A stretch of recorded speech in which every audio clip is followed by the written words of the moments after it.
Alright, what is going on, my dudes? We are back here today with the first war of Alliance War Season 21, and as always, with the start of the new season, we have a brand new Broncos hat to be premiered at the start of the season.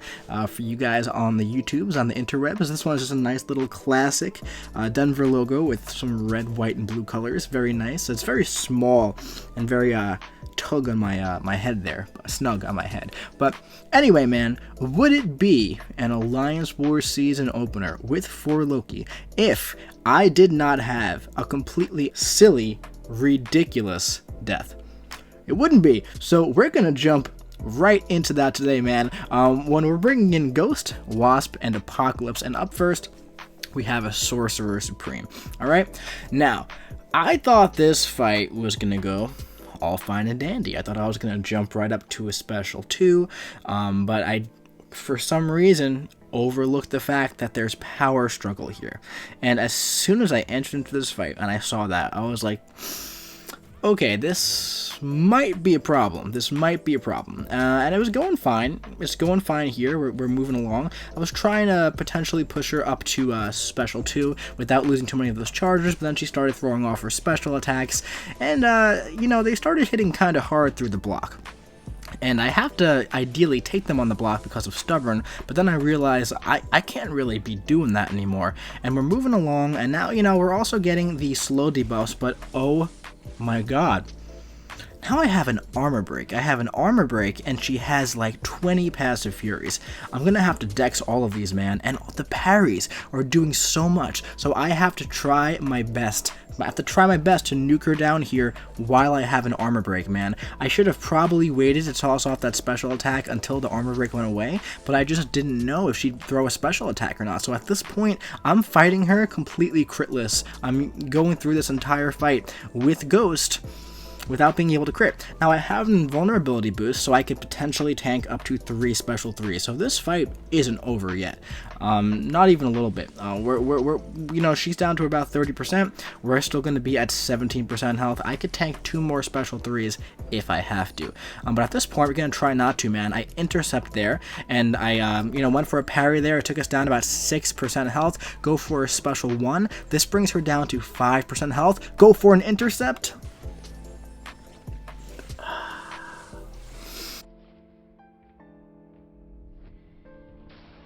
And she intercepted me with her special 1. So, definitely wasn't the way I wanted to start the season right away. But I brought in Big Paco and finished her off very easily here. 1 or 2 heavy attacks, and that was it. I think it was 2. But, yeah, man, not the way I wanted to start the season. And what makes it so much more annoying is that I almost ended up beating it, even though I, had an arm break the entire time. And then I thought I was going to get some connection issues here, and it would have counted as 2 attack bonuses being lost, which would have been just so annoying. But we got through it, and we're going to try and forget about it. The rest of the war went really, really well. But yeah, that's how we started the season. Now we know for the future, no Ghost on Sorcerer Supreme, especially on Power Struggle. So I did have to revive Ghost, and I had to put a lot of items into Ghost, which is never a fun time, man. Look at this. Look at this. 4 level 6 potions. That's 1,040 glory, and then 2 level 3 potions. That's, what is that? I don't know how much those cost. Is that another 320 glory? So that's over 1,400 glory to revive 1 time. That's silly. That's just silly, man. And here we get parried right away by this Massacre. Just not the best start to my season. You'll see in this video, the next 4 fights are great, beautiful fights. Fantastic, and I feel good going forward in the season, but it's just such a crappy way to start. There was definitely some feel bad moments there, but We nuked this guy straight down with the special 2. And now let's move on to some actually difficult fights. We have a couple difficult fights coming up, man. Up first, we have Mixmaster Korg, and we're going in here with Apocalypse without the cable synergy for the first time, and I put on a 30% boost and a combat regen just because it's a rank 3 Korg, man. He has 300,000 health, basically. There's Mixmaster Aggression Prowess and Power Focus 1. And I've done this fight. This is like my 4th or 5th time doing it. I took it every single time we saw it in the preseason just so I can prepare. And it's a very easy fight, in my opinion. I feel like Apocalypse is the #1 answer here, because all you have to do is just parry, light. You're going to stack all of those stubborn charges up. And then basically, you can just dex his special 1 freely, and you have to be able to dex his special 1 in order to do this fight. We had somebody go in Battle Group 3 or Battle Group 2, and he was blocking all of the special ones, and he ended up dying because the block damage ends up being too high, and he was actually using a 6-star Apocalypse. So especially if you're using a 5-star like I am, you want to be able to just dex out of the special 1 here. But here, alright, so I made a little mistake here, not so much a mistake, but I put the concussion on him.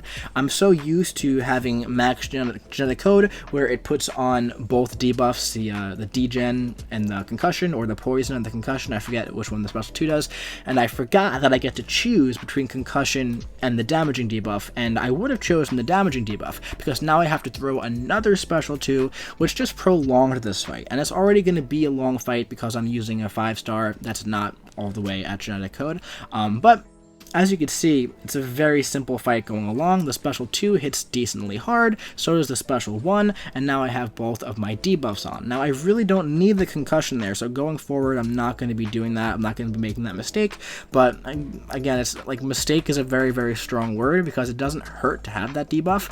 And now we're going to go on and throw that special 1, and I'm going to make sure I have the right thing keyed up where I get the poison. Now I have a poison and a degen, which is what I wanted. I'm going to build up to a special 3, and I'm going to lock those in at double potency, and then Apocalypse is going to turn into Void. As you can see, this fight is just, it's mindless for me because it's just parry, light, and back up, with the Power Focus 1, he's basically always going to be between 1 and 2 bars of power, and I can dex Korg's special 1 all day, every day, without really any trouble. I mean, I've taken Korg a billion times with Omega Red, with Namor, with everybody else, with Dr. Doom. It kind of becomes muscle memory at that point. Here we're going for the special 3. We're going to lock all these guys in at double potency here. And yeah, I mean, yeah, we're just moving along. I do have the big attack boost on. It's not very often that I use a 30% boost, but I have some in overflow from compensation stuff. Look at that degen, dude. He's just ticking down. He's ticking down. All those destructible charges, good stuff. Yeah, I have the 30% on, and that's, the poison from the suicides and also 3 special attacks is definitely making my health go down a little bit. This fight would have been over a bit faster if I didn't have to throw 2 special 2s, but all in all, a 5-star taking down a rank 3 Korg on Mixmaster, one of the highest health pools on the entire map. Not too bad. Not too bad at all, man. Yeah, I felt really good about that fight. And up next, we have a Black Widow Clairvoyant mini-boss here. This is the Crumbling Armor, Footloose, Kinetic Transference, Force of Will. This is... Notification. Sorry about that. That's me, not you. This is potentially a hard fight, so I put on a tech boost because I have a plan here, and I'll go over the plan. Basically, I just want to get to a special 2 as fast as I can, preferably without her throwing off any special attacks. But I'm not, yeah, that does happen here. So we did do a lot of damage, and she was at 17% health here, and I'm trying to bait out a special 2 actually, so I do want her to use her special attack, and there's kinetic transference, I have to be careful, but she's going to go ahead and use it now, and I have the armor break on, but I'm healing a lot from willpower too. I'm going to parry and do a light attack, and I'm going to go right into a special 3, even though she's still unstoppable and has the evade charge. That's totally fine. This is almost going to kill her. This was a part of the plan. At this point, we're going to get a little bit of power back as well, get rid of that armor break. That almost killed her. At this point, one more hit and she's going to be dead. I'm at 100% health. This fight went pretty much exactly as I planned. One hit and that's it. So yeah, very, very nice. And we're going to move on to another pretty difficult fight here. This is a Domino. This is a rank 3 Domino, I believe. I don't know what rank that Black Widow was, but this is a rank 3 Domino, and it's Steady build up unblockable. Spry, not too much to worry about here. Spry isn't the biggest deal in the world. She's not a stubborn defender. I've taken Dominoes a lot with Ghost. The first couple times were not too pretty. As we move forward, they get prettier and prettier and prettier. And this one was definitely of the pretty variety. And and yeah, we're gonna start like always. Have the power start 1 boost. Let her hit into me a little bit. Then try to parry. Get a couple hits off. Build up to a special 2. And hit her a little bit more. Now watch this. Watch this. Bait it out. Bait out the heavy.